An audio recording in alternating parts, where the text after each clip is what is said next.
இடத்துல உண்மையிலே இந்த கண்ணீர் இங்கிருந்து அழுதுட்டே இருக்கிறான். இன்னொரு பக்கம் யோசேப்பு வளர்ந்துட்டே இருக்கிறான். உன் கண்ணீர் தான் உன் நன்மைக்கான தண்ணீர். ஆமென். உன் கண்ணீர் தான்.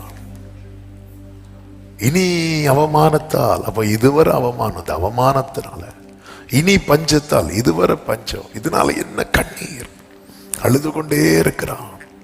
எனக்கு தெரியல.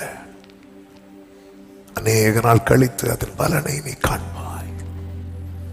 கர்த்தர் ஒரு கீர்த்தி பொருந்திய நாட்டை வளர பண்ணிட்டே இருக்கிறார், வளர பண்ணிட்டே இருக்கிறார். அதுதான் யோசேப்பு. அவன் கனித்தரும் செடி என்று இதே யாக்கோபை வச்சு பின்னாட்கள்ல சொல்ல வைத்தார். அவனை செடின்னே சொல்ல வச்சுட்டார். சத்தம் அவர் ஆமேன் சொல்லுங்க. ஆமேன். நீங்க எது நிமித்தம் அழுது கொண்டே இருக்கிறீர்களோ அதையே உங்களுக்கு கீர்த்தியும் புகழ்ச்சியுமாக கர்த்தர் எழும்ப பண்ணுவார். சத்தமா ஆமேன் சொல்லுங்க பார்க்கலாம்.